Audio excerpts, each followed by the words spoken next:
ఎఫెసీయులకు రాసిన పత్రిక 4వ అధ్యాయం 15, 16 వచనాల్లో ప్రేమ కలిగి సత్యము చెప్పుచు క్రీస్తు వలె ఉండుటకు మనం అన్ని విషయముల్లో ఎదుగుదుము. ఆయన శిరస్సు అన్నాడు. ఆయన నుండి సర్వ శరీరము చక్కగా అమర్చబడి తనలోనున్న ప్రతి అవయము తన పరిమాణం చొప్పున పనిచేయుచుండగా ప్రతి కీలు వలన కలిగిన బలము చేత అతుకబడి ప్రేమయందు తనకు క్షేమాభివృద్ధి కలుగునట్లు శరీరమునకు అభివృద్ధి కలుగు చేసుకొనుచున్నది. ప్రేమ కలిగి సత్యము చెప్పుచు క్రీస్తు వలె ఉండుటకు అన్ని విషయాల్లో ఎదుగుదాం. క్రీస్తు వలె ఉండుటకు అన్ని విషయాల్లో ఎదుగుదాం. మాదిరికరంగా ఉందాం. క్రైస్తవులుగా ఉందాం. క్రైస్తవులుగా ప్రవర్తన చేద్దాం.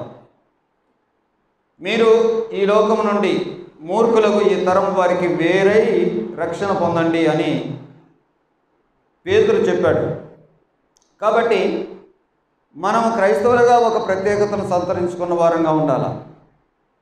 రోమీలకు రాసిన పత్రిక 12వ అధ్యాయంలో మీరు ఈ లోక మర్యాదను అనుసరింపక అని ఉంది. కాబట్టి లోకములో చాలా పద్ధతులు, ఆచార వ్యవహారాలు ఇవన్నీ ఉంటాయి. వాటిని అనుసరించక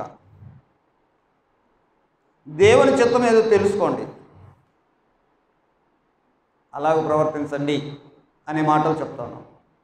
కాబట్టి ఈ రోజున ప్రత్యేకించి సంతోషంగా మీకు అందరికీ నా హృదయపూర్వకమైన కృతజ్ఞతలు చెప్పాలనుకుంటున్నాను. ఎందుకు అంటే నిన్న మా పెద్ద కుమార్తె అక్షయ ప్రిస్కిల్ల మ్యారేజ్ జరిగింది. కాబట్టి మీరందరూ కూడుకున్నారు.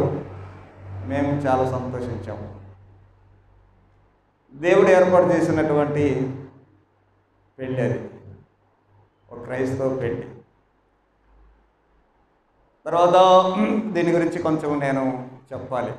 ఎందుకంటే ఈరోజున మీకు అందరికీ నేను కృతజ్ఞతలే చెప్పాలనుకున్నా. థ్యాంక్స్ గివింగ్ మీటింగ్ అనుకోవాలి దీన్ని. పెళ్ళిలో నిన్న దాదాపు 2000కు పైగా ప్రజలు వచ్చారు, అతిథులు. వారు మా కుటుంబాన్ని ప్రేమించి అందరూ వచ్చారు. అందరినీ నేను పలకరించలేకపోయా. ఎందుకనంటే 2000 మందిని పలకరించాలంటే టైం నాకు కూడా సరిపోలేదు. కొంతమంది కనపడలేదు, వచ్చామన్నారు. ఇలాగన అందరినీ పలకరించలేకపోయాను. కాబట్టి అందరికీ హృదయపూర్వకమైన కృతజ్ఞతలు చెప్పాలనే ఉద్దేశంలో ఇప్పుడు కొన్ని మాటలు మాట్లాడుతున్నా. నిజానికి ఆ పెళ్ళి ఏర్పాటు దాని గురించి మీకు కొంత చెప్తా వినండి. మేము మా ప్రేయర్ ఫెలోషిప్ టీంలో మా పాప మ్యారేజ్ ఇలాగున పలానా రోజు ఫిక్స్ అయింది అన్నప్పుడు ఒక సహోదరుడు చెప్పాడు, ఎప్పుడు మరి ముహూర్తం ఎప్పుడు, ఎంగేజ్మెంట్ ఎప్పుడు, రాకపోకలు ఎప్పుడు, ఇవన్నీ ఎప్పుడు, అప్పుడే డేట్ చెప్తున్నావు ఏందని ఆయన డౌట్. ఇవన్నీ జరుగుతాయి కదా అనే ఉద్దేశంలో ఆయన ఇవన్నీ ఎప్పుడు అని అన్నాడు. నేను అన్నాను, క్రైస్తవ పెళ్ళి జరుగుద్దనా అని చెప్పా, అంతే. ఇక మిగతా అన్నీ పెళ్ళిళ్ళల్లో జరిగేటువంటి కస్టమ్స్, ఆచారాలు, పద్ధతులు ఇవన్నీ అక్కడ ఏముండవు. క్రైస్తవ పద్ధతిలో పెళ్ళి జరుగుద్ది అని చెప్పాను. అది ఎలా జరిగింది అనే విషయాలు కూడా చెప్తే, ఆ ఏర్పాటు ప్రార్థనాపూర్వకంగా దైవిక చిత్తాన్ని బట్టే జరిగింది. 2 సంవత్సరాల క్రితం మా పాప యుఎస్ఐలో స్టూడెంట్ మినిస్ట్రీలో ఉంటారు. మా పిల్లలు ముగ్గురు. వాళ్ళు యుఎస్ఐలో చాలా క్యాంప్స్ అవన్నీ జరుగుతూ ఉంటాయి. అన్నీ పెళ్ళైన వాళ్ళకి ఎట్లా, పెళ్ళి కాని వాళ్ళు ఎట్లా, యవనస్తులుగా ఎట్లా ఉండాలా, మ్యారేజ్కి ఎలా సిద్ధపడాలా, ఉద్యోగాలకు ఎలా సిద్ధపడాలా, ఇవన్నీ వాళ్ళకి క్యాంప్స్లో వాళ్ళకి నేర్పిస్తూ ఉంటారు. అలాంటి యుఎస్ఐ పరిచయలో మా పిల్లలు గర్ల్స్ కాబట్టి గర్ల్స్ సెక్షన్లో అంతా యాక్టివ్ మెంబర్స్గా ఉంటారు, కమిటీ మెంబర్స్గా కూడా ఉంటారు. అది దేవుడు వారికి ఇచ్చినటువంటి ధన్యత. ఆత్మీయమైన ఒక మంచి మినిస్ట్రీలో, స్టూడెంట్ మినిస్ట్రీలో ఉండడానికి దేవుడు అవకాశం ఇచ్చాడు. ఆ క్రమంలో వారికి మా పాప ప్రొఫైల్ పెట్టాం. మా పాపకు పెళ్లి చేయాలి, మరి ఎలా, మరి మీరు ప్రేయర్ చేయండి అనేప్పుడు వాళ్ళకి సపరేట్ వింగ్ ఉంటుంది. పెళ్లి కాని వాళ్ళు ఎవరు, ఉద్యోగాల కోసం ఎదురు చూసే వాళ్ళు ఎవరు అని వేరు వేరు వింగ్స్ వాళ్ళు ప్రేయర్ చేస్తూ ఉంటారు. అట్లా పెళ్ళి కావాల్సినటువంటి వారికి ఆ లిస్ట్లో మన ప్రొఫైల్ అంతా ఇస్తే వాళ్ళు చేస్తారు. ఆ ప్రొఫైల్ ఇచ్చేటప్పుడు అన్న నన్ను అడిగాడు, ఏంటి నీ రిక్వైర్మెంట్స్ అని. రక్షణానుభవం కలిగిన వ్యక్తి కావాలా? ఓకే. ఇంకా అన్నాడు. ఇంకోటి చెప్పా, ఏదన్నా ఉద్యోగం చేసుకుంటుంటే బాగుంటుంది. మంచిది, ఓకే. ఇంకా అన్నాడు. ఇట్లా నేను చెప్తా ఉన్నా, ఆయన ఇంకా ఇంకా అంటున్నాడు, ఇంకా అంటున్నాడు, ఇంకా అంటున్నాడు. ఇంతకు మీకేం కావాలన్నా అని అడిగా. అనగానే కులం అన్నాడు. మీ కులం వాళ్ళే కావాలా? క్రైస్తవులు అయిన తర్వాత కులం ఎగిరిపోద్ది కదా, ఎవరైనా పర్లేదా అని. నేను అన్నాను, కులం గురించి నాకు పట్టింపు లేదన్నా. ఎప్పుడైతే పాప క్రైస్తవురాలు అయిందో కులం పోయింది కదా, ఇంకేముంది, క్రిస్టియన్ అయితే చాలు అని అన్నా. మంచిది, అట్టయితే త్వరగానే దేవుడు ఏర్పాటు చేస్తాడు అని వాళ్ళు ప్రార్థన చేశారు. వాళ్ళ ప్రార్థన దాదాపు 2 years క్రితం జరిగింది. అది ఈ మధ్యలో వాళ్ళకి ప్రేరేపించబడినటువంటి విధానాన్ని బట్టి, దేవుడు వాళ్ళకి ఇచ్చిన తలంపులను బట్టి మాకు ఒక ప్రొఫైల్ ఈ మధ్య పంపించారు. అది పిల్లలకి ఎవరు, పేరెంట్స్ మాకు పంపించారు. పంపించి ఇది పలానా అబ్బాయి డీటెయిల్స్, మీరు ప్రార్థన చేసుకోండి, మీ అమ్మాయి కూడా చెప్పండి ప్రార్థన చేసుకోమని. ఈ ప్రొఫైల్ దేవుడు నడిపించి మిమ్మల్ని ప్రోత్సహిస్తుంటే చెప్పండి, ఒకవేళ దేవుడు ఆటంకపరిచి వస్తే అది చెప్పండి అని 1 నెలన్నర టైం పెట్టారు. ప్రార్థన చేసుకుంటుంటే పాప దేవుని నడిపింపులో కొన్ని లేఖనాల ద్వారా తన క్వైట్ టైం చేసుకుంటారు. క్వైట్ టైంలో తన ప్రార్థనలో దేవుడు ఆమెకి ప్రోత్సాహం ఇచ్చాడు. కాబట్టి తర్వాత చెప్పింది, డాడీ నాకు అనుకూలంగానే ఉంది, బాగుంది అని చెప్పింది. ఆ విషయాన్ని మేము వాళ్ళతో చెప్పాం. మమ్మల్ని ఏదైతే ఇలాగన ప్రాసెస్ చేయమని చెప్పారో మా ప్రొఫైల్ని ఆ అబ్బాయి వాళ్ళకు వాళ్ళు పంపించి మాకు చెప్పినట్టే వాళ్ళకి చెప్పారు. అప్పుడు వాళ్ళు, ఆ అబ్బాయి కూడా అంగీకారంగా ఉంది.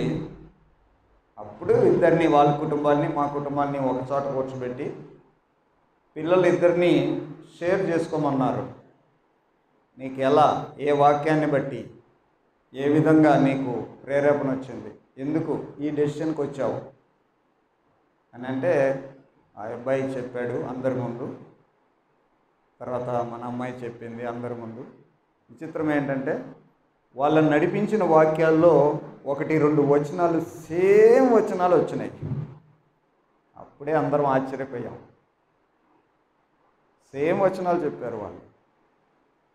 అందరం ఆశ్చర్యమైంది మాకు. సరే, అలాగనే జరిగింది. ఇంకా తర్వాత డేట్ ఫిక్స్ చేసి పెళ్లి చేయడం జరిగింది. నిన్న కూడా అంతే పద్ధతిగా చేశాం. ఇప్పుడు మీరు అన్నట్టుగా చాలా బాగా జరిగింది, క్రైస్తవుల పెళ్ళిలాగా జరిగింది అని అందరూ కూడా అభినందించారు. చాలా ఎక్కువ మంది ప్రజలు వచ్చారు కాబట్టి అదే అందరినీ, కొంతమంది చాలా వరకు కలిశాను. ఎవరైనా మిస్ అయింటే వారికి నా కృతజ్ఞతలు చెప్తా ఉన్నాను. ఇక్కడ అలాగని ఎందుకు పెళ్లి చేయాలి మనం? క్రైస్తవ పద్ధతిలో మిగతా అందరిలాగా కాకుండా, అంటే కొంతమంది క్రైస్తవులుగా ఉన్నా కూడా పెళ్ళిళ్ళు చావులు సహజంగా అందరు చేసినట్టే చేస్తుంటాం కదా. మరి మనమేంటి ప్రత్యేకంగా అంటే, ఇప్పుడే చదువుకున్న ఈ మాట, క్రీస్తువులే ఉండుటకు మనం అన్ని విషయంలో ఎదుగుదాం. మనం ఏం చేస్తున్నామో అది యేసుక్రీస్తుకు అనుకూలంగా ఉండేటట్టుగా చేద్దాం, అనుకూలంగా ఉండేటట్టుగా చేద్దాం. ఈరోజు మీతో నేను ఈ కొన్ని మాటలు చెప్పాలనుకుంటా ఉన్నా. బంధువులు చాలామంది వచ్చారని చెప్పాను. దాదాపు 2000కు పైగా బంధువులు అందరూ వచ్చారు. మరి అంతమంది బంధుత్వం, ఇతనికి ఇంత బంధుత్వం ఉందా అన్నట్టుగా అంటే నిజమే ఉంది. ఆ బంధుత్వం కానీ, స్నేహితులు కానీ, మనకు తెలిసిన వారు కానీ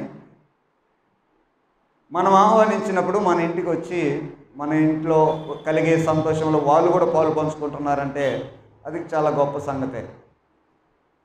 ఈ రోజుల్లో బంధుత్వాలు ఎలాగున్నాయి అని చూస్తే స్వార్థంతో కూడినటువంటి బంధుత్వాలు ఎక్కువ ఉన్నాయి. బంధువులు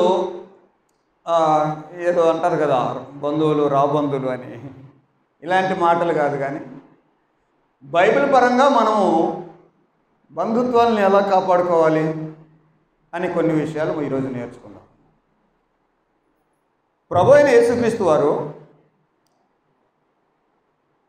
యోహాను సువార్త 2వ అధ్యాయంలో ఒక పెళ్ళికి వెళ్ళారు. అది మనకు తెలుసు, కానాలో జరిగినటువంటి పెళ్ళి. గలిలేలోని కానా అనే ఊరిలో ఒక వివాహం జరిగింది. యేసు తల్లి అక్కడ ఉంది. యేసును ఆయన శిష్యులను ఆ వివాహమునకు పిలువబడిరి. తల్లి ఉంది, ఈయన ఉన్నాడు, శిష్యులు ఉన్నారు. ఇప్పుడు ఈరోజు మనము బంధుత్వాల గురించి నేర్చుకుంటాం కాబట్టి, మరి పెళ్ళికి పిలిచారు అని అంటే వాళ్ళ బంధువులేగా. తల్లి వచ్చింది, యేసుప్రభు వచ్చారు, శిష్యులు వచ్చారు. మీకు కొత్తగా సంగతి ఏం చెప్పాలి అని అంటే, యేసుక్రీస్తు శిష్యులు 12 మంది ఉంటే ఈ 12 మందిలో 5 నుంచి 7 వరకు, 5 మంది నుంచి 7 మంది వరకు తనకు దగ్గర బంధువులే. ఈ విషయం తెలుసా మీకు? శిష్యులలో 12 మందిలో దాదాపు 1/2 డజన్ మంది తనకు దగ్గర బంధువులే. అయితే తన ఇంటి తమ్ముళ్ళు వాళ్ళు కాదు, రిలేటివ్స్, బంధువులు.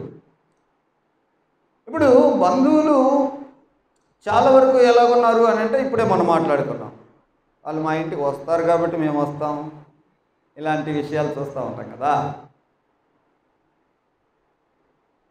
బంధువులు మనకి చాలా బలం, అది గుర్తుపెట్టుకోవాలి. యేసుక్రీస్తు తన శిష్యుల్లో దాదాపు సగం మందిని బంధువుల్ని శిష్యులుగా చేసుకున్నాడు అని అంటే అది అర్థం చేసుకోవాలి. బైబిల్ గ్రంథంలో ఇంకొక మాట కూడా మనం చదివితే మార్కు సువార్తలో 6వ అధ్యాయం 14వ వచనం, మార్కు సువార్త 6వ అధ్యాయము 4వ వచనమే చదువుతాం. 4వ వచనం.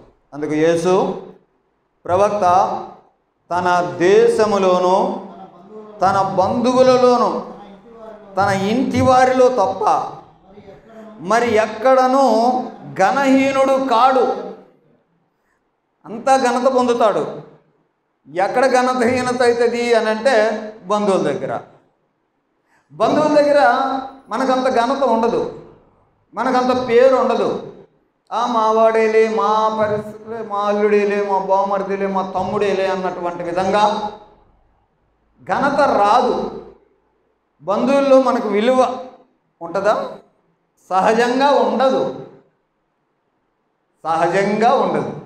ఇప్పుడు నేను నా అనుభవపూర్వకంగా కొన్ని విషయాలు నేను ఆలోచన చేస్తే, బంధువుల దగ్గర మనకి ఘనత ఉండదు. మనకు వారేమీ పెద్ద ఘనత ఇవ్వరు, మనం చేసే వాటిని పెద్దగా నమ్మరు.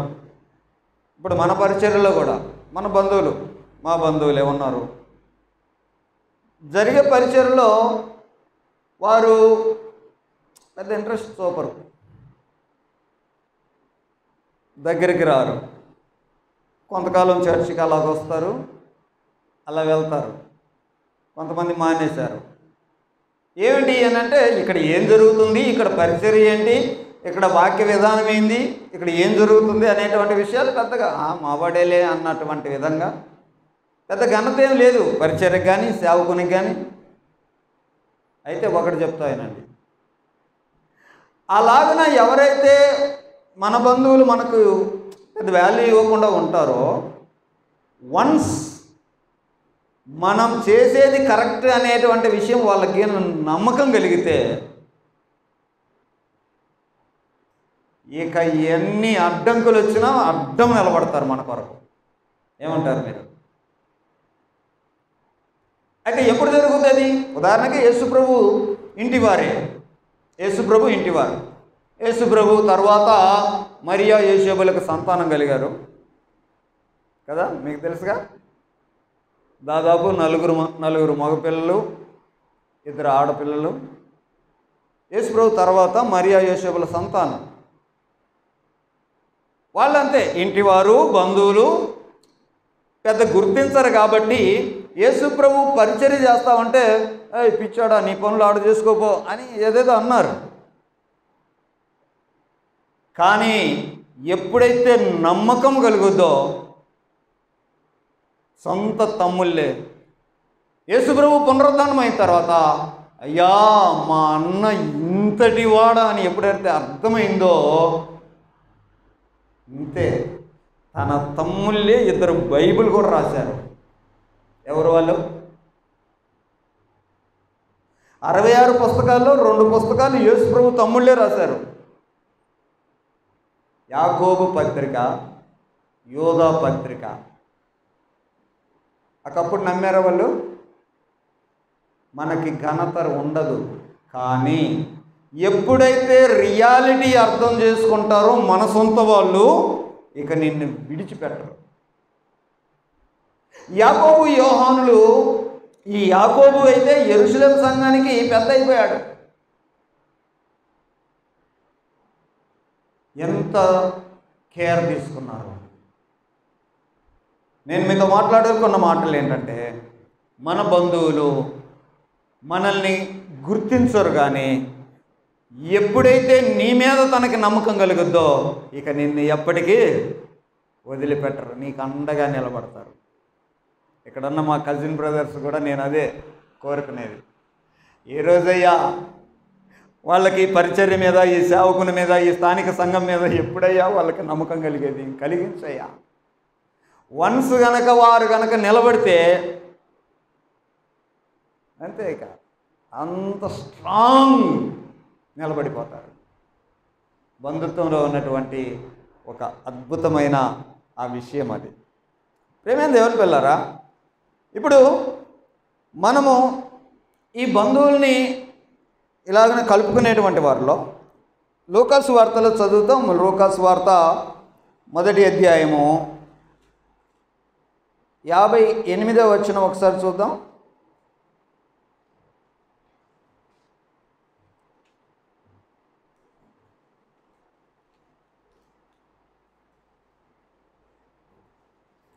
అప్పుడు ప్రభు ఆమె మీద మహా కనికరముంచనని ఆమె పొరుగువారును బంధువులను విని ఆమెతో కూడా సంతోషించిరి.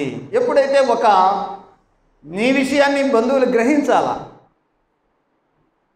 పరిశుద్ధ గ్రంథంలో ఒక మాట ఉంది, మీ సహనమును సకల జనులకు తెలియచేయుడి కాదు. మేమెంత సహనంతో ఉన్నాం, మేమెంత ఓర్చుకుంటున్నాం, మేమెంత ప్రేమ కలిగి ఉన్నాం అని తెలియచేయడం కాదు, తెలియబడాలి. దానికి దీనికి తేడా ఉంది. నువ్వు తెలియచేయడానికి, తెలియబడటానికి తేడా ఉంది. వాళ్ళు తెలుసుకోవాలి, మన బంధువులు తెలుసుకోవాలి. ఇమ్మీడియట్గా జరుగుద్దా? జరగదనే విషయాన్ని ఇప్పటిదాకా మాట్లాడుతున్నాం. కానీ తెలియబడతా ఉంటుంది. వాళ్ళు ఏదో ఒకరోజు గ్రహిస్తారు. ఆ గ్రహించినప్పుడు ఆమెతో కూడా వారు సంతోషించిరి.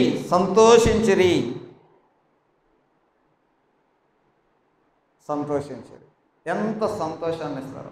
మన అకేషన్స్లో నిన్న జరిగిన మా పెళ్ళి ఎంత సంతోషం, మీకు ఎంత సంతోషమైంది? ఆత్మ సంబంధమైన బంధుత్వం, దేవుడిచ్చిన బంధుత్వం, దేవుడిచ్చిన కుటుంబం, స్థానిక సంఘం. ఓకే, మీకు ఎంత సంతోషమైంది? మా అన్న కుమార్తె పెళ్ళి అని ఎంత సంతోషం. ఎప్పుడైతే పరసంబంధమైనటువంటి విషయాలు ఆలోచన చేస్తూ ఉన్నప్పుడు, మనము కరెక్ట్గా ఉన్నప్పుడు, ఆ విషయాలు ప్రజలు గ్రహిస్తే, మన బంధువులు గ్రహిస్తే వాళ్ళు ఎంత సంతోషిస్తారు. ఇక్కడే బంధువులైనటువంటి ఇద్దరు లేడీస్ ఉన్నారు. 36వ వచనం, మొదటి అధ్యాయం 36వ వచనం. నీ బంధువురాలు ఎలిజబెత్ కూడా తన వృద్ధాప్యమందు ఒక కుమారుని గర్భం ధరించింది. గొడ్రాలనబడినటువంటి ఆమెకి ఇప్పుడు 6వ మాసము.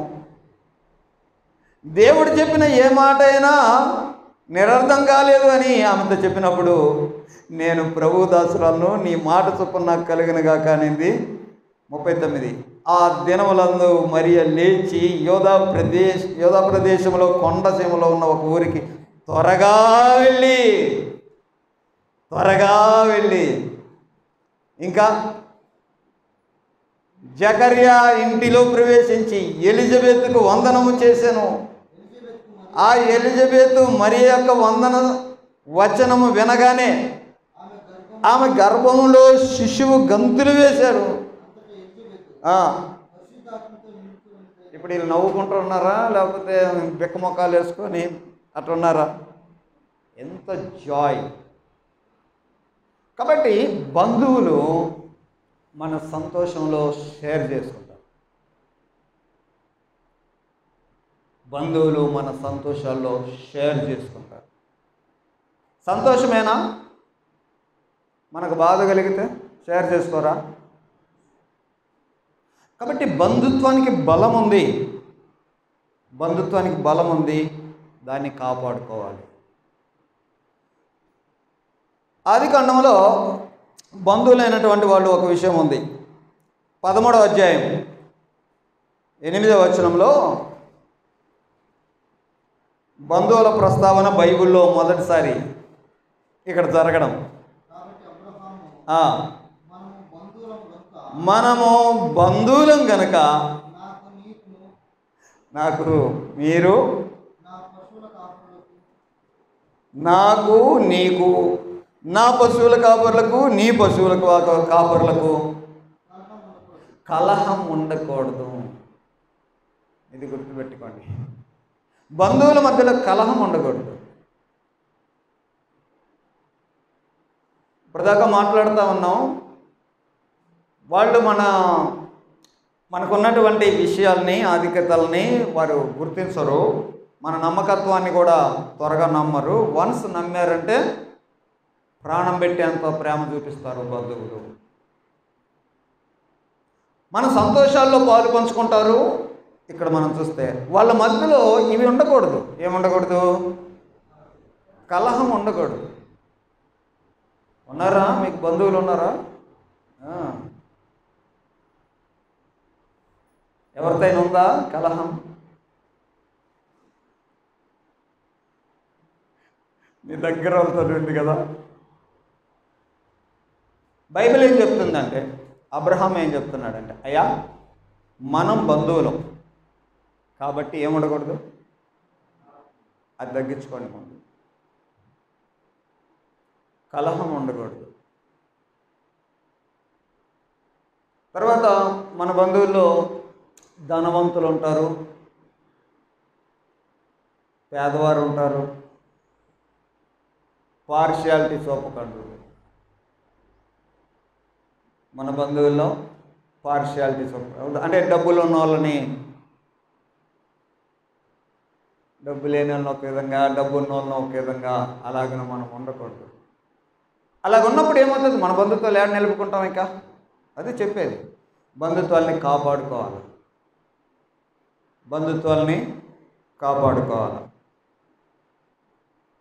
ఎలా కాపాడుకోగలము అని అంటే, అది ప్రభువును బట్టి జరిగే కార్యం. ప్రభువును బట్టి కలిగే కార్యం. ఏదైనా ఒక కార్యం మనం జరిగిస్తున్నాము, అందరూ కలుసుకోవాలి అన్నప్పుడు ఎఫెసీయులకు రాసిన పత్రిక 4వ అధ్యాయంలో 16వ వచనంలో మనం చదువుకున్న మాట, ఎలాగనది సక్సెస్ అవుతుంది ఆ రిలేషన్షిప్. ఇప్పుడు యేసుక్రీస్తు శరీరం గురించి చెప్తా ఉన్నాడు. ఆయన శిరస్సై ఉన్నాడు, ఆయన యందు సర్వ శరీరము చక్కగా అమర్చబడి తనలోనున్న ప్రతి అవయవము తన పరిమాణం చొప్పున పనిచేయుచుండగా ప్రతి కీలు వలన కలిగిన బలము చేత ప్రేమయందు తనకు క్షేమాభివృద్ధి కలుగునట్లు, ఒక బాడీ ఉంటే ఆ బాడీలో పార్ట్స్ అనేకం ఉంటే అవన్నీ కలిసి ఎలాగనే ఉంటాయి, ఇదే పని అని చేస్తుంది. ప్రతి అవయవము తన పరిమాణము చొప్పున పనిచేస్తుంది. ఇది మన బాడీ గురించి చెప్తున్నటువంటి విషయం. సంఘము ఆయన శరీరమే కదా. ఇక్కడ ఉన్న వాళ్ళందరూ యేసుక్రీస్తుకు సంబంధించిన ఒక కుటుంబం కదా. పోల్చుకుంటే మనకు అర్థమైపోతుంది. స్థానిక సంఘంలో ఒకరికొకరికి ఉన్నటువంటి ఆ రిలేషన్స్ ఎలా నిలుపుకుంటాం అని అంటే ఇక్కడ అంటున్నాడు, ఒక అవయవము మధ్యలో కీలు ఉంటుంది. ఆ కీలు వలన కలిగిన బలము చేత జాయింట్ అయి ఉంటాయి. కాబట్టి ప్రేమయందు అనే విషయాలు. మరి ఆ అవయవానికి ఈ అవయవానికి మధ్యలో కీలు ఉంటే ఆ కీలు అతుక్కునేలా చేస్తుంది. ఏంటది, ఏముండాలా అలా అతుక్కోవాలంటే? ప్రేమ. ఇందాక మాట్లాడుకున్నాము, బంధువుల మధ్య ఏం ఉండకూడదు అంటే కలహం ఉండకూడదు. మరి ఏముండాలి? ప్రేమ ఉండాలి. మా విషయమే చెప్తాను. నిన్న ఒక సహోదరుడు అన్నాడు, అన్న ఇంతమంది వచ్చారేందన్నా అని. ఇంతమంది వచ్చారు, ఇక్కడ ఏం జరుగుతుంది? సీఎం మీటింగ్ జరుగుతుందా, పెళ్లి జరుగుతుందా అన్నాడు మా ఫ్రెండ్ ఒక అతను. అంటే ఎక్కువ మంది ప్రజలు వచ్చారు అనే ఉద్దేశం. ఇంతమందిని ఎలా అంటే నేను చెప్పాను, నేను వాళ్ళతో ఎలాగున్నానో అది వాళ్ళు నాతో అలాగున్నారు, అంతకు మించి ఏముందన్న. వాళ్ళ ఇంట్లో జరిగింది కార్యం, నేను వెళ్ళాను. సో మధ్యలో ఏముందంటే ప్రేమ ఉంది. ఆ ప్రేమ మా బంధువుల మీద మేము చూపిస్తున్నాము, మా మీద బంధువులు చూపిస్తున్నారు. మధ్యలో ఈ ప్రేమ ఉంది. ఈ ప్రేమ లేకపోతే అతుక్కోదు. కలహం అని ఇందాక చూసాం, పార్షియాలిటీ అని ఇందాక మాట్లాడుకున్నాం. వాళ్ళు వేరు వీళ్ళు వేరు. ఇప్పుడు చూస్తే ఓ భార్యాభర్తలు ఉంటే భర్త తరపు బంధువులు భార్య తరపు బంధువులు ఇద్దరు ఉన్నారనుకోండి, అక్కడ కూడా పార్షియాలిటీ వస్తుంది. అవి ఉంటే బంధుత్వాలు నిలబడవు అనే విషయాన్ని జ్ఞాపకం చేస్తూ ఉన్నా. సో ఒక దైవికమైనటువంటి ప్రవర్తన కలిగిన వారిగా క్రీస్తు వలె ఉండుటకు మనం అన్ని విషయాల్లో ఎదుగుదాం. అలాంటి ప్రేమ, అలాంటి అఫెక్షన్, అలాంటి ఒక పెద్ద ఆయన్ని చూపిస్తాం మీకు. ఆయన అపోస్తల కార్యం 10వ అధ్యాయంలో ఉన్నాడు. ఆయన పేరు మీకు తెలుసు. అపోస్తల కార్యం 10 అనగానే మీకు ఏం గుర్తు రావాలా? కొర్నేలు గుర్తు రావాలా. ఈయన గురించి 10వ అధ్యాయం 24వ వచనంలో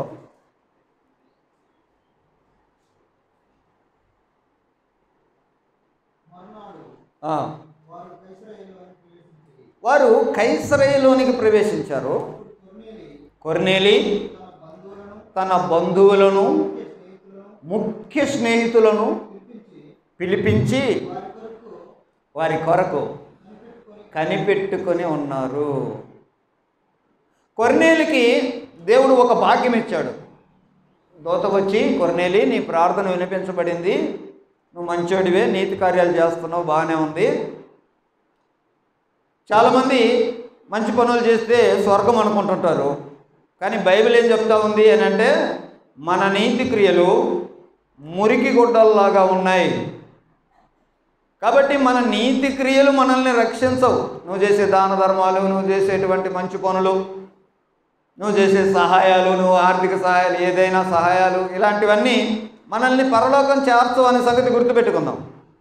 ఈనాడు చాలామంది ఈ సిస్టంలోకి పడిపోతున్నారు. గాడ్ సర్వీస్ నుంచి సోషల్ సర్వీస్లోకి వెళ్ళిపోతున్నాం. Okay, that's also one of the part. భక్తి చేసిన తర్వాత మనం మంచి పనులు చేయాలి. అలాగని మంచి పనులే మనల్ని పరలోకం తీసుకెళ్ళవు. దీని కొరకు క్లారిటీ కొరకు ఒక మంచి మాట చదివిపిస్తాం. ఎఫెసీలకు రాసిన పత్రిక 2వ అధ్యాయం 10వ వచనంలో, ఎఫెసీలకు రాసిన పత్రిక 2వ అధ్యాయం 10వ వచనం,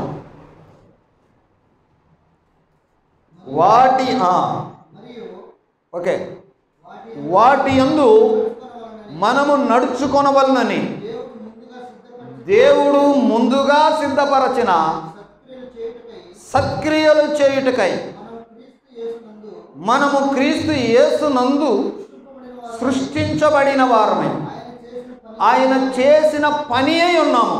వాటి యందు మనము నడుచుకోనట్లు దేవుడు మన కొరకు సిద్ధపరచిన సత్క్రియలు. నీవు రక్షణలోకి రాకుండా, దేవునిలోనికి రాకుండా నువ్వు మంచి పనులు చేస్తే అవి నీకు యూజ్లెస్, అవి నిన్ను పరలోకం చేర్చవు. అయితే ఇక్కడ చెయ్యమంటున్నాడు. ఎప్పుడు నీవు దేవుని చేత సృష్టించబడిన కొత్త వ్యక్తి అయినప్పుడు నువ్వు మంచి పనులు చేయాల. నిజమైన భక్తి ఏంటి? నిజమైన భక్తి ఏంటి చెప్పండి? ఏంటి డౌట్ పడుతున్నారు? నిజంగా భక్తి చేయాలంటే ఏం చేయాలంటే బైబిల్ చెప్పింది కదా. యాకోబు పత్రిక 1వ అధ్యాయం 27వ వచనం.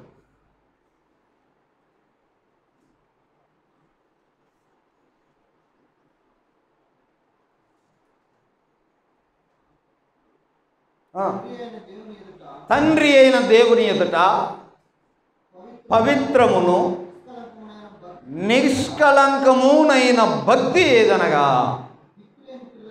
దిక్కులేని పిల్లలను, విధవరాండ్రను వారి ఇబ్బందులలో పరామర్శించుటయు, ఇహలోక మాలిన్యం తనకు అంటుకోకుండా తన్ను తాను కాపాడుకోవడం. భక్తి అంటే ఈ రెండు మిక్స్ అయినాయి. ఒకటి, ఇహలోక మాలిన్యము తనకు అంటకుండా చూసుకోవాలని అంటే మారు మనసు పొంది పాపం విషయంలో చనిపోయినా నీతి విషయంలో జీవించేటువంటి భక్తి. ఇహలోక మాలిన్యం అంటకుండా కాపాడుకునే పరిశుద్ధ జీవితం ఉండాలి.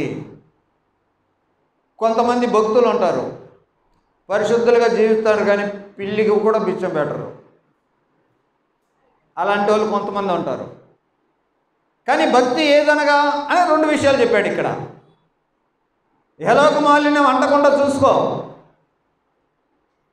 అంతేకాకుండా ఇంకేం చేయాలి ముందే చెప్పాడు. అది ఏంటి?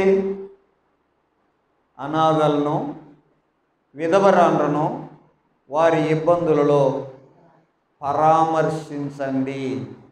ఇవి క్రియలు, మంచి క్రియలు. క్రియల గురించి నాకు కొంత అవగాహన కొరకు ఈ మాట మీకు జోడించా. చాలామంది మంచి వాళ్ళ మీద చాలు కదా, నేనేం తప్పు చేస్తున్నా ఎట్లా అంటుంటారు. మొన్న మన ఇంటి దగ్గర జరిగిన ఆదరణ కోడికలో విక్టర్ డానియల్ అన్న ఇదే చెప్పాడు కదా, మంచి పనులు చేస్తే నాకేం నా దగ్గర ఏం తప్పు ఉందిరా, నాకేం పాపం ఉందిరా అన్నదంట వాళ్ళ అమ్మ కదా. అమ్మా అయ్యి నిన్ను చేర్చవమ్మా, మారు మనసు పొందమ్మా. ఇది పాయింట్. కాబట్టి మనం ఏదో మంచి పనులు చేస్తున్నామంటే మంచి వాళ్ళమని కాదు. బైబిల్ గ్రంథం తేటగా చెప్తుంది, ఏ మనిషి మంచోడు కాదు. మీరు చెడ్డవారై ఉండి మీ పిల్లలకు మంచి ఈవులు నెరుగుతారే అని బైబిల్ చెప్పింది. స్వతహాగా మనం చెడ్డవాళ్ళం. ఇంకొక మాట కూడా మీకు జ్ఞాపకం చేస్తే, ఏ భేదం లేదు, అందరూ అదే బ్యాచి. నువ్వేదో మంచి పనులు చేస్తున్నావు అని మంచోడు అనేం కాదు. ఓకే, ఆ మంచి పనులు, నీతి క్రియలు మనల్ని చేర్చవు. కానీ ఎప్పుడైతే ఆ చెడ్డ క్రియల నుండి, ఆ చెడ్డ స్వభావం నుండి, చెడ్డ మనిషిగా ఉన్నవారు మనం నూతన సృష్టిగా మార్చబడిన తర్వాత ఉంటామో, అప్పుడు మన కొరకు దేవుడు సిద్ధపరిచిన సత్క్రియలు ఉన్నాయి. ఆ సత్క్రియలు మనం చెయ్యాలి. చెయ్యకపోతే ఏమవుద్ది? రక్షించబడ్డావు, చేయకపోతే ఏమవుద్ది? మంచి పనులు చెయ్యవు, భక్తి చేస్తా కూర్చున్నా, చర్చికి వస్తున్నా, పాటలు పాడుతున్నా, ప్రార్థనలు చేస్తున్నా, నా తిండి నేను తింటున్నా, నా ఇంట్లో నేను ఉంటున్నా, తప్పులు చేయట్లేదు, ఏమవుద్ది? పరలోకమా కాదా? మీరు చెప్పండి.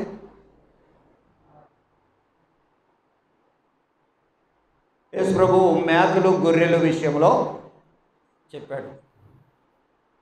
వాళ్ళతో అన్నటువంటి మాట ఏంటంటే, నా తండ్రి చేత ఆశీర్వదింపబడిన వారులారా, లోకం పుట్టినది మొదలుకొని మీ కొరకు సిద్ధపరచబడినటువంటి ఆ నిత్య రాజ్యంలోకి మీరు వెళ్ళండి అన్నాడు. అని ఇంకా ఏమన్నాడనంటే, నేను ఆకలి కొంటేనే మీరు నాకు ఆహారం పెట్టారు, నేను దప్పికొంటే నీళ్ళు ఇచ్చారు, వస్త్రహీన అంటే వస్త్రాలు ఇచ్చారు, చెరసాల ఇవన్నీ మీరు చేశారు కాబట్టి వెళ్ళండి అన్నాడు. ఓకే, బాగానే ఉంది. ఇంకో బ్యాచ్ చుట్టుపక్క తిరిగాడు. శపింపబడిన వారులారా, నన్ను విడిచి అపవాదికి నీ వాని దూతలకు సిద్ధపరిచిన నిత్యాగ్నిలోకి వెళ్ళండి మీరు అని అన్నాడు. అని ఎందుకు వెళ్ళమంటున్నాడు?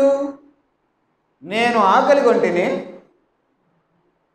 మీరు నాకు, నేను దప్పికొంటిని మీరు నాకు దాహం ఇవ్వలేదు, నేను వస్త్రహీనుడనై ఉంటే మీరు నాకు ఒక బట్ట కూడా ఇవ్వలేదు, చెయ్యలేదు, కాబట్టి మీరు వెళ్ళండి అని అన్నాడు. గుర్తుపెట్టుకోండి, క్రిస్టియన్స్ ఎవరైనా సరే సత్క్రియల యందు గనక ఆసక్తి లేకపోతే,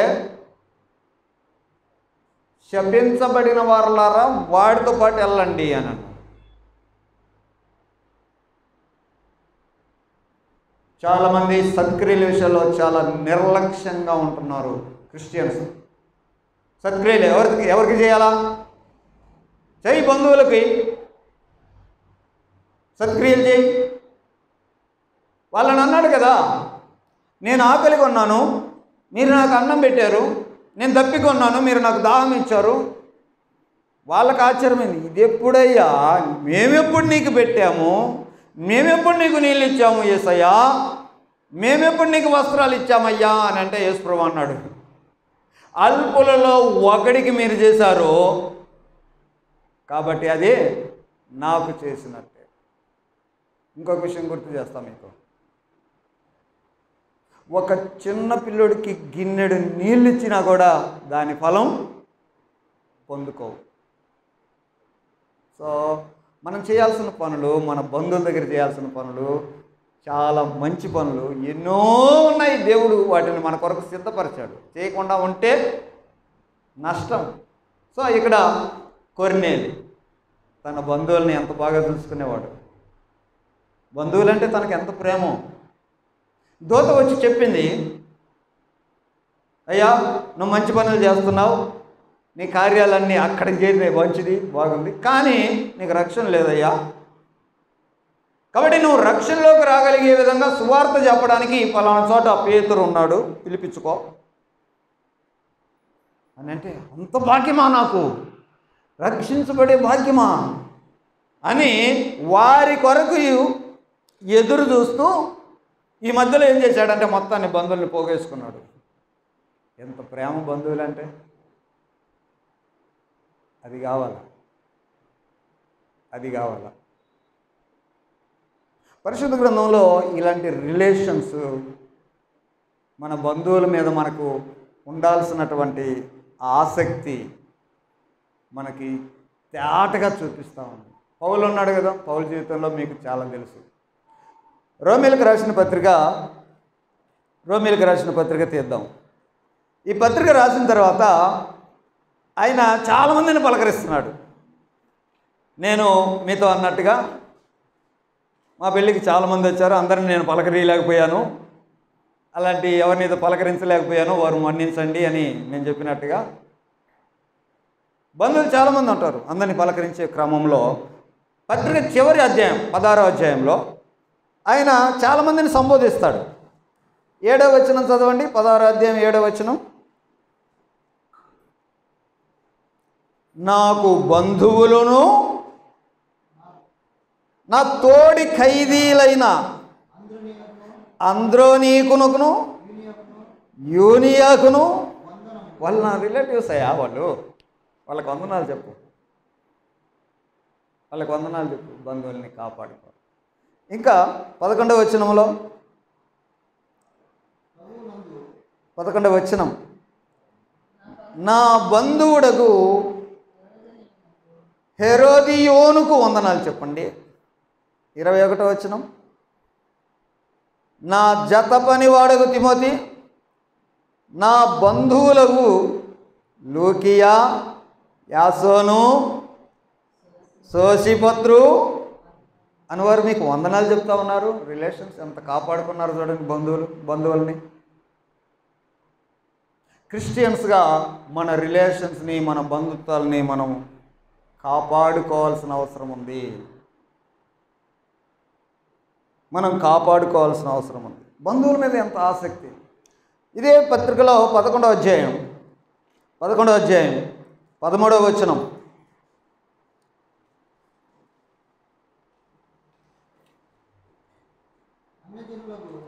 ఆ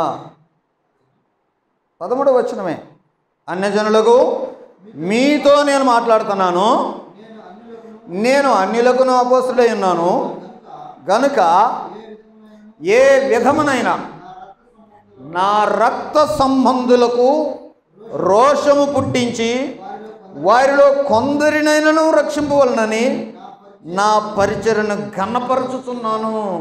నా రక్త సంబంధికులు బంధువులను వారు రక్షించబడాలా, నా బంధువులు. వాళ్ళకి రోషం పుట్టించి ఎట్టనైనా సరే, ఎందుకనంటే నా బంధువులు రక్షించబడాలా. పత్రికలో పౌలు గారి యొక్క రిలేషన్స్ చూస్తూ ఉన్నాం. బంధువులను వదిలిపెట్టుకోలేదు వాళ్ళు భక్తులు. ఇప్పుడు కొంతమంది ఎక్స్ట్రీమ్ క్రిస్టియన్స్ వచ్చారు. మాకు సంఘం అంటే చాలు, ఏ బంధువు మాకు అవసరం లేదన్నట్టుగా ఉన్నారు. ఏ బంధువు అవసరం లేదంటారు. ఉన్నారా? నువ్వు అన్నోళ్ళే ఇందాకంటివే అట్టోళ్ళు. వద్దా బంధువులు? మరి పౌలు దగ్గర ఏం నేర్చుకుందాం? కొర్నేలి లాంటి వాళ్ళ దగ్గర ఏం నేర్చుకుందాం? అబ్రహాం దగ్గర ఏం నేర్చుకుందాం? యేసు ప్రభు దగ్గర ఏం నేర్చుకుందాం? సో బంధుత్వాలని కాపాడుకోవాలి ప్రియులరా. వారి మీద ఆసక్తి చూపాలా, వారి రక్షణ కొరకైన ఆసక్తి ఉండాలా. వారి సంతోషం మనం షేర్ చేసుకోవడం, మన సంతోషంలో వారు షేర్ చేసుకోవడం. కలహాలు అసూయలు కాదు, అది పక్కన పెట్టుకోండి. క్రిస్టియన్స్గా ప్రవర్తిద్దాం. క్రీస్తు వలె ఉండుటకు అన్ని విషయాల్లో ఎదుగుదాం. క్రీస్తు కూడా అపోస్తలుల్లో సగం మంది బంధువులే కదా, పెట్టుకో.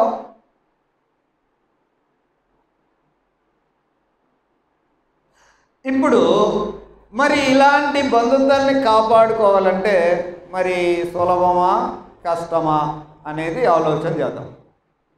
ఏమంటావు రాజు?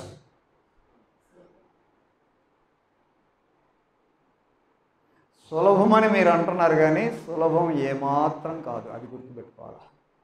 సులభం కాదు. ఫస్ట్ పాయింటే మన బంధువు కాబట్టి ముందు మనల్ని ముందు నమ్మడు. ఓ వాడి గురించి మాకు తెలియదా, వాడిని చిన్నప్పటి నుంచి చూసి అంటాడు వాడు. బంధువులు ఫస్ట్లోనే మాట్లాడాం. మన మీద ఫస్ట్ నమ్మకం రాదు, అది మొదటి అడ్డంకి. ఇక మన సహనం అతను తెలుసుకోవాలని అంటే నువ్వు చెప్తే వింటాడా? నువ్వు అరే నేను మంచివాడినిరా నువ్వు ఎంత చెప్పినా వింటాడా? తెలియబడాల. అతను ఎప్పుడో తెలుసుకుంటాడు. అదొక సమస్య. రిలేషన్స్ని కాపాడుకోవడానికి చిన్న విషయం ఏం కాదు, అది గుర్తుపెట్టుకోవాలి. దానికి అతి ప్రాముఖ్యమైనటువంటి అవసరం ఏంటంటే, బంధుత్వాలను కాపాడుకోవాలంటే అతి ప్రాముఖ్యమైన అవసరం ఒకటి ఉంది. అదేంటి అంటే డబ్బులు. నీ బంధువు ఇంటికి వచ్చినప్పుడు నువ్వు టీ ఇవ్వాలా, భోజనం పెట్టాలా, స్నాక్స్ పెట్టాలా, పెట్టవా? పెట్టాలా లేదా? పెట్టకపోతే మళ్ళా రాడు కదా. కాబట్టి కాపాడుకోవాలంటే ఏం చేయాలా? ఖర్చు పెట్టాలి. ఖర్చు అవుతుంది అనుకుంటే బంధుత్వాలు నిలబడదు. అది గుర్తుపెట్టుకున్నాడు. కొర్నేలి ఇంటికి పిలుచుకున్నాడు బంధువులందరినీ. మరి వాళ్ళందరికీ అక్కడ ఏం అరేంజ్మెంట్స్ చేయడా? చేయకపోతే మళ్ళీ వస్తారా? ఖర్చు పడాలా. ఇక్కడ మీకు ఒక విషయం చెప్తా. మనం ప్రభువు పేరట, ప్రభువు నిమిత్తమై, ప్రభువు మీద ఆసక్తిగా మనం ఏదైనా ఖర్చు పెడతా ఉంటే దాని రిజల్ట్ దేవుడు చూస్తాడు. నేను గతంలో మన స్థానిక సంఘానికి ఒక పని చెప్పా, గుర్తు చేస్తా మీకు. మన కుటుంబాల్లో ఉన్నారు, మన స్థానిక సంఘంలో ఉన్న కుటుంబాలు మీరేం చేయండి అంటే, మన కుటుంబాల్లోనే ఈ స్థానిక సంఘంలో నెలకి ఒక కుటుంబాన్ని మీ ఇంటికి పిలుచుకోండి. నెలకి ఒక్క కుటుంబం, ఆ కుటుంబంలో 4 ఉంటారో 5 ఉంటారో అందరిని పిలుచుకోండి. వాళ్ళకి మీరు భోజనం పెట్టండి. నెలకు ఒక్క ఫ్యామిలీని పిలుచుకోండి. అయ్యా ఈరోజు మా ఇంట్లో రండి భోజనం అని పిలవండి. వాళ్ళందరినీ పిలుచుకోండి. మీ ఇంటి వాళ్ళందరూ కూడా కూర్చోండి, కలిసి భోజనం చేయండి. మరి భోజనం చేసేటప్పుడు మాట్లాడుకుంటారు కదా. సో ఇలాగ స్థానిక సంఘంలో నెలకు ఒకరిని, ఈ నెల ఒకరిని పిలుచుకున్నావు, నెక్స్ట్ మంత్ ఇంకొక ఫ్యామిలీని పిలుచుకో, ఒక్క ఫ్యామిలీనే పిలుచుకో అని చెప్పా. దాని కొరకు మీరు ఇంకా ఏదో వాళ్ళు పిలుస్తున్నాం కదా, నువ్వేదో పెద్ద పెద్ద అని కాదు, నువ్వు చేసుకుంటే ఇంకొంచెం చేసుకొని పిలుచుకో అని అన్నా. అంతేగా? ఎలా ఉంటుంది? సో ఇలాంటి రిలేషన్ నిలబడాలంటే మరి నువ్వు ఆ రోజు ఏదో ఖర్చు పెట్టాలా, డబ్బు. ఇక్కడ వస్తుంది సమస్య. డబ్బు దగ్గరే బంధుత్వాలన్నీ చెడిపోతున్నాయి. గుర్తుపెట్టుకొని ప్రియులారా, ప్రభు ప్రేమను బట్టి, ప్రభు ప్రేమను వ్యక్తపరిచేటువంటి క్రమంలో మనం పెట్టేటువంటి ఖర్చు అది దేవుడు చూసుకుంటాడు. అది దేవుడు చూసుకుంటాడు. దానికి సంబంధించినటువంటి రిజల్ట్ ఇస్తాడు.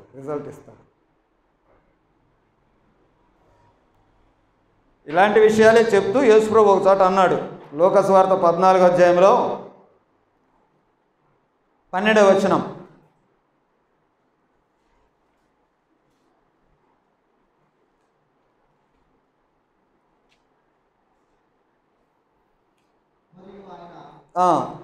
తన్ను పిలిచిన వారితో ఇట్లన్నాడు, నీవు పగటి విందునైనను రాత్రి విందునైనను చేయనప్పుడు నీ స్నేహితులైనా, నీ సహోదరులైనా, నీ బంధువులైనా వాళ్ళల్లో ధనవంతులకు నీ పొరుగు వారిని నువ్వు పిలవద్దు. వారు ఒకవేళ నిన్ను మరలా పిలుతురు కనుక నీకు ప్రత్యుపకారం కలుగును. ధనవంతుని పిలిచావు, డబ్బులు ఉన్న వాళ్ళని మీ ఇంటికి పిలిచావు, విందు చేసావు, భోజనం పెట్టించావు. అలా ఎందుకు పెట్టించావు? నన్ను ఒకరోజు అతను పిలుస్తాడని కదా. అట్టోళ్ళని పిలవగాకండి అన్నాడు. ధనవంతులను పిలవద్దు అనే ఉద్దేశం కాదు, ప్రత్యుపకారం దొరుకుద్ది కదా అనే ఎక్స్పెక్టేషన్తో పిలవద్దు. అది పాయింట్. దానికి కొనసాగించే తర్వాత ఏమన్నాడంటే, అయితే నీవు విందు చేయనప్పుడు బీదలను, అంగవిహీనులను, కుంటి వాళ్ళను, గుడ్డి వాళ్ళను పిలువు. నీకు ప్రత్యుపకారం చేయుటకు వారికి ఏమీ లేదు కాబట్టి నీవు ధన్యుడవు. సో డబ్బులు ఉన్న వాళ్ళని పిలిస్తే ఏమవుద్ది అని అంటే, వాళ్ళు మనల్ని పిలుస్తారు కదా అనే ఎక్స్పెక్టేషన్తో నువ్వు పిలుస్తావేమో. అలా కాదు, ఎక్స్పెక్టేషన్ ఉండకూడదు. ఇక నువ్వు ఖర్చు పెట్టావని అంటే మరలా రిటర్న్ వస్తుంది అన్న విధంగా ఉండకూడదు. నేను జరిగిన ఒక విషయం చెప్తా. చాలామంది వచ్చారు నా దగ్గరికి, అన్నా ఎక్కడన్నా పట్టి ఎక్కడన్నా ఏమో నాకు తెలియదు అంటున్నా. నేను పట్టి ఎక్కడన్నా, పట్టి ఏంటి, ఎందుకు పట్టి? చదివింపుల పట్టి. నేనంటున్నా అది ఎక్కడ ఉందో నాకు తెలీదు, ఎవరు రాసుకున్నారో నాకు తెలియదు అంటున్నా. ఇంతకు ఉందా?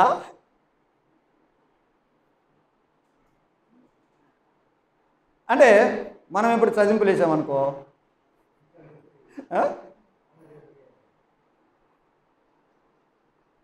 ఎందుకు వచ్చిన బాధ?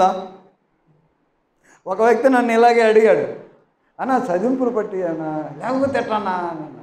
లేకపోతే ఏమైంది, నేను మీ ఇంటికి ఫంక్షన్ వచ్చినప్పుడు నేను చదింపులు ఇయ్యను, అంతే కదా అన్నా. కానీ చూసారా, గుర్తు పెట్టుకొని మరి కౌంట్ చేస్తూ ఉంటారు. ఇక్కడ పాయింట్ ఏంటంటే, వాళ్ళు బహుమతులు ఇస్తే తీసుకోవద్దు అనేది కాదు నా పాయింట్. చాలామంది గిఫ్ట్స్ ఇచ్చారు పాపకి, ఓకే, ఇచ్చేవాళ్ళు ఇచ్చేయండి, అది వేరే సంగతి. అంతేగాని ప్రత్యుపకారం, ఇప్పుడు మీరు నాకు ఇస్తే నేను మీకు ఇస్తా, అట్లాంటి మైండ్ వద్దు. అందుకని ఇయ్యలేని వాళ్ళు ఉంటారే, వాళ్ళని పిలుచుకొని విందు చేయి అంటున్నాడు యేసు ప్రభు. డబ్బు ఖర్చు పెట్టాలి బంధువుల కొరకు, మళ్ళా రిజల్ట్ వస్తుంది, రిటర్న్ వస్తుంది అనే ఉద్దేశంలో చెయ్యకూడదు. అది గుర్తుపెట్టుకోవాలి. ఇది మొదట్లో మనం మాట్లాడిన మధ్యలో ప్రేమ ఉండాలనే విషయం చూసాం, డబ్బులు ఉండాలని చూసాం. ఫైనల్గా ఎఫెసీయులకు రాసిన పత్రిక 4వ అధ్యాయం మొదటి నుంచి చదువుదాం. ఎఫెసీయులకు రాసిన పత్రిక 4వ అధ్యాయం మొదటి నుంచి చూస్తే, బంధువుల మధ్యలో ఏముండాలా? ప్రేమ ఉండాలా? డబ్బులు ఉండాలా? ఇక్కడ ఏముంది? సమాధానం అనే బంధము చేత ఆత్మ కలిగించు ఐక్యమును కాపాడుకొనుట యందు. ఐక్యం ఉండాలా? బంధువుల మధ్య ఏముండాలా? ఐక్యం ఉండాలా అన్నారు. ఐక్యం, కలిసికట్టుగా ఉండాలి. అబ్రహాం ఏం చెప్పాడు? అయ్యా మన మధ్యలో కలహం ఉండకూడదయ్యా, ఐక్యం ఉండాలి. మరి ఐక్యం ఉండాలని అంటే ఈజీనేనా? అదే చెప్తాను. ఐక్యతను కాపాడుకొనుట యందు శ్రద్ధ కలిగి, అసలు ఆ ఐక్యతగా ఉండాలనేటువంటి శ్రద్ధ ఉండాలి మనిషికి అన్నాడు. ఇంకా ఏముంది? శ్రద్ధ కలిగిన వారై ప్రేమతో ఒకనిని ఒకడు సహించుచు. బంధువుల మధ్య ఏముండాలా? ఎందుకు ఉండాలా సహనం?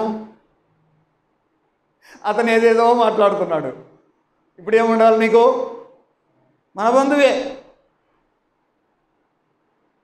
ఏముండాలా? సహనం ఉండాలి. బంధుత్వాన్ని కాపాడుకోవడానికి ఐక్యత ఉంటే, ఐక్యత అనేది ఉండాలి అనేటువంటి శ్రద్ధ ఉండాలి, ఆ ఇంట్రెస్ట్ ఉండాలి ముందు. అయ్యో మనం ఏదైనా ఈ చిన్న మాట అంటే, లేకపోతే ఏదైనా చిన్న విషయం చేస్తే మా మధ్యలో ఐక్యత దెబ్బతింటది, వద్దు. ఐక్యతను కాపాడుకోవడానికి ఇంట్రెస్ట్ ఉండాలా. తర్వాత వాళ్ళు మనల్ని ఇబ్బంది పెట్టినా, కొంతమంది బంధువులు వస్తారు, మన ఇంట్లో ఉన్న వస్తువులన్నీ ఆ పిల్లలు పడేస్తుంటారు, ఏముండాలా? సహనం.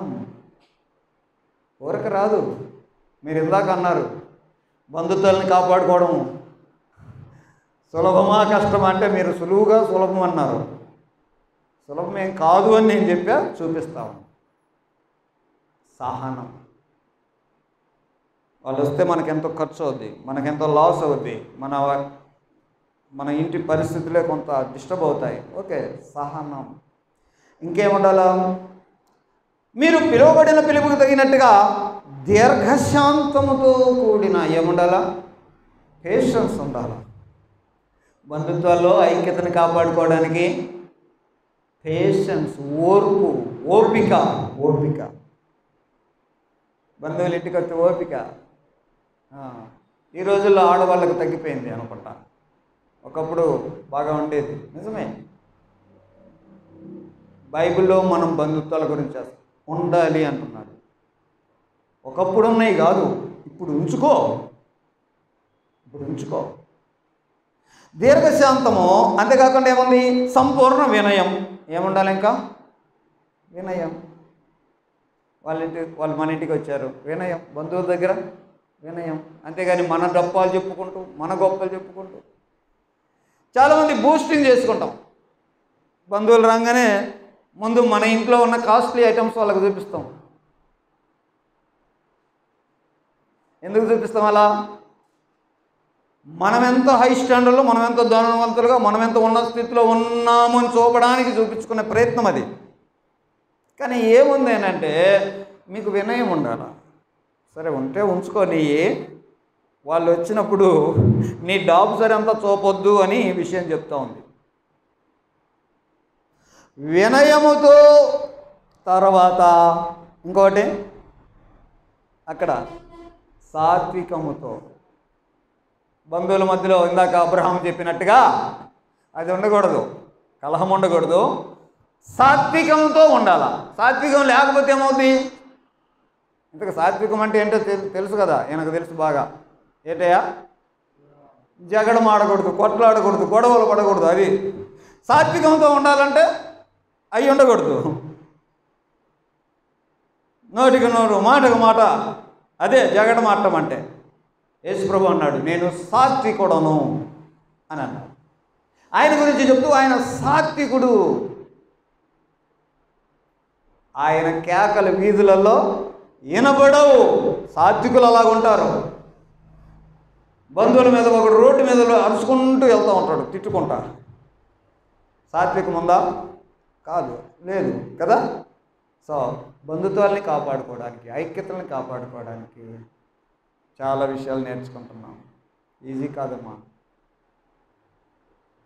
మన బంధుత్వాల్ని కాపాడుకోవడానికి దేవుడు మనకు ఇట్టి అంతరంగిక శక్తి, బలము, శక్తి అవి మనకిచ్చి, బంధుత్వాల మీద ఇంట్రెస్ట్ కానీ, ఇంట్రెస్ట్ అంటే పౌలు గారి ఇంట్రెస్ట్ చూస్తాం. వాళ్ళు రక్షించబడాలా, వాళ్ళు నాతో సంతోషించాలా, వారి బాధల్లో ఉన్నారు, నేను వెళ్ళాలా. వాళ్ళే కాదు, ఇంకా మత్తయి సువార్తలో చెప్పినట్టుగా అన్నం పెట్టారు, నీళ్ళు ఇచ్చారు, బట్టలు ఇచ్చారు. అనాథలకు, దీనులకు భక్తి, నిజమైన భక్తి చేయాలా. సో ఇవన్నీ వర్క్స్ అన్నీ ఉన్నాయి. ఇవన్నీ చేయడానికి దేవుడు మనకు సామర్థ్యం ఇచ్చి, అవకాశాలు ఇచ్చి, బంధుత్వాలకి ఆ బంధుత్వాలు నిలబెట్టుకోవడానికి ముఖ్యంగా డబ్బు. నిన్న మాకు చాలా ఖర్చు అయింది, చాలా ఖర్చు అయింది. ఆ ఫంక్షన్ హాల్లోనే 2 లక్షలు అయిపోయినాయి. భోజనాలు అవి కాకుండా ఒక హాల్, అరేంజ్మెంట్స్, ఏసీ, అవన్నీ వాటి కొరకు. ఓకే, దాని గురించి నేను మాట్లాడటంలా పెట్టాను.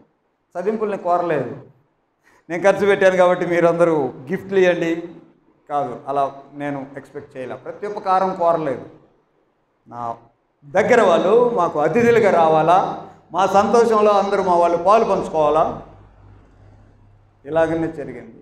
దేవుడు మనల్ని ఒక క్రైస్తవులుగా మన బంధుత్వాలని కాపాడుకోవడానికి అట్టి సామర్థ్యం, శక్తి, అవకాశాలు, వసతులు మనకు అనుగ్రహించినట్లుగా ప్రభు పాదాల దగ్గర ఆశ్రయించి, ప్రభువా మాకు ఈ విధంగా సహాయం చేయి, మాకు బంధువులు చాలామంది ఉన్నారు, వారందరికీ మేం కావాలా, మాకు వాళ్ళందరూ కావాలా అని ఒక నిజమైన క్రైస్తవులుగా, క్రీస్తు తన బంధువులతో ఎలాగున్నాడో అలాగున క్రీస్తు వలే అన్ని విషయాలు ఎదుగునట్లుగా మనం ముందుకు సాగుదాం. ప్రార్థన చేసుకుందాం.